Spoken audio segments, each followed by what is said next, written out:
No, I caught. Don't get us there.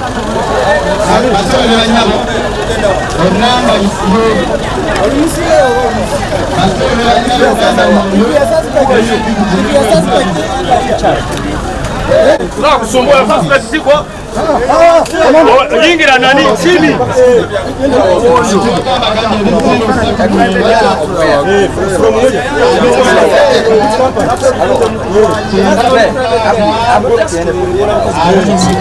orse olimba bose ngo tusimuka kwe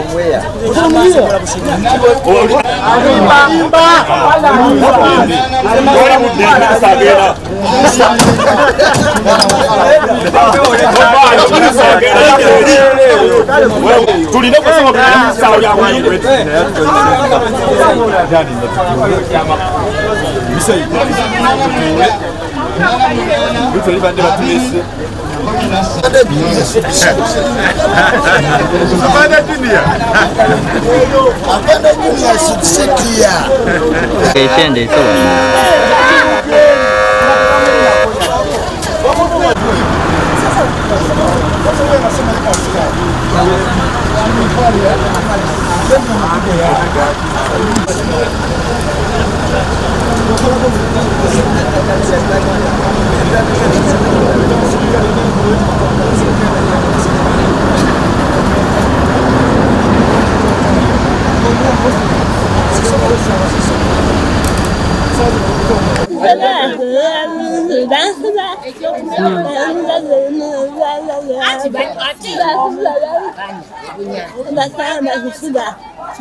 Bakuitani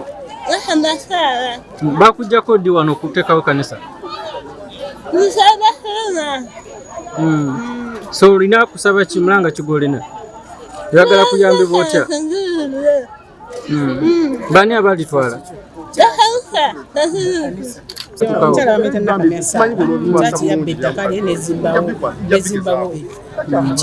yazimbawo ddi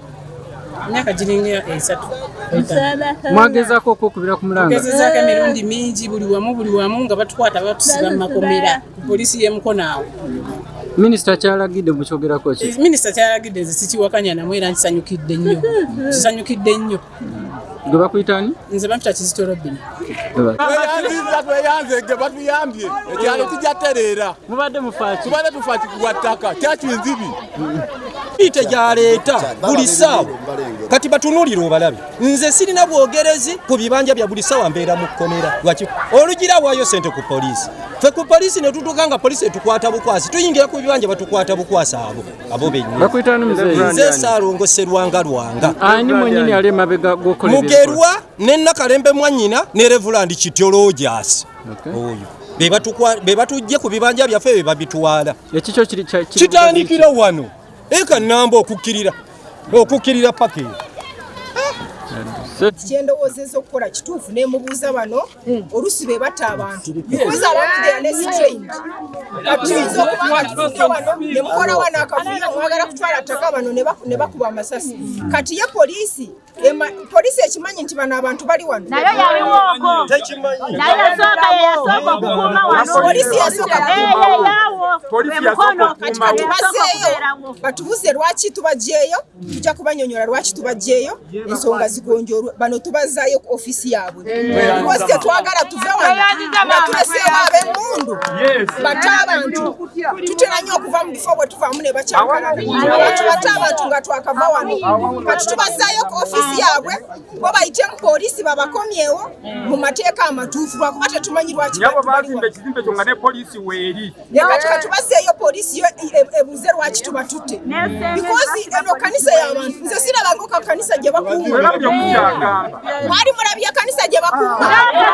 kati ensonga lwaki bano mbazaayo batunyonyola ensonga lwaki ekuuma kanisa y'abantu ekibanja kyo kiruddawa DPC jangu kulago jangu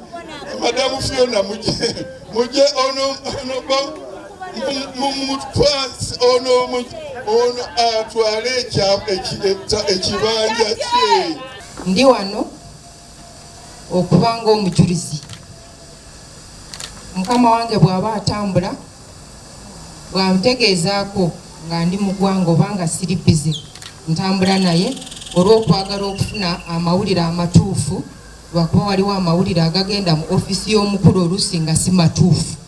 Kati tuba twagala kumanya ebituufu bye biriwa lwakuba abantu bangi bazenga beerimbika mu linnya lya State House ne ofisi ya Pulezidenti oluusi ne famire ye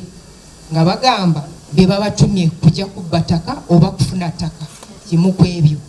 Kati lwaki mba ntambula naye njagala kumanya amawulire matuufu tumanye abeerimbika n'abateerimbika nga bava mu ofisi yaffe naye nga bagala gikozesa bubi. Lwaki njogedde bwe nti Oluganda ennaku zino ntandika kulumanya oluusi mbadde ngamba ffe babbi naye nga ntegeeza ki nti abamu bava mu ofisi yaffe ne bajja bakozesa erinnya lya gavumenti bubi ne babba ettaka ne bawa ekifaananyi kibi gavumenti n'omukulembeze w'eggwanga ne famire ye. Naye kati nabitegeera nti bwe ngamba ffe babbi kiba kitegeeza nange ndi mubbi. Kati Oluganda nalutegeera wabula njagamba nti waliwo abava mu ofisi yaffe eddala nga kituufu oluusi nga gye bavudde naye baagala kukozesa bubi ofisi batwale ebitali byabwe. Ekyo kyo kituufu sijja kiwakana. Naye ate waliwo n'abeerimbika ne balimba omuntu najja nagamba nkolera genero gundi nkolera afande muhoozi nze nva mu State House oba ofisi ya Pulezidenti naye oluusi ddala ng'alimba. Kati bwe muwulira ebyo ng'oli ayina amagye gakolegana nago oluusi ku levo ya wansi ne geeyiwa ku kitundu mwe mujja kugamba kituufu gavumenti lwakuba mulabyeko magye.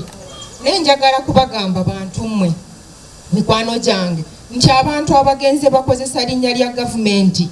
n'omukulembeze w'eggwanga oluusi balimba. Kati kyekindeetera okutambula ne mukama wange manye amawulire matuufu baleme tulimba nga tutudde. Kati mubuulire nti kino balimba kino kituufu lwakuba nze ndi w'amazima era ntera nnyo byagala abantu tebanjagala nnyo olw'amazima gange naye nze amazima ganfuula ow'eddembe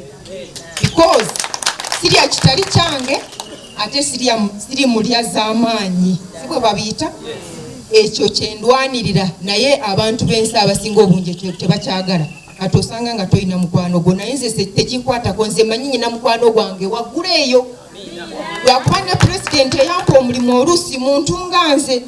naye Katonda yasigala alaba era ge mazima genjogera ebirala tebinkwatako. Ekirala kyenjagala okwogerako neme kutwala budde bungi nti abo abantu abajja beerimbika oba nga tebeerimbisa eddala bava mu ofisi ezo muleme kubakkiriza kukozesa ofisi bubi.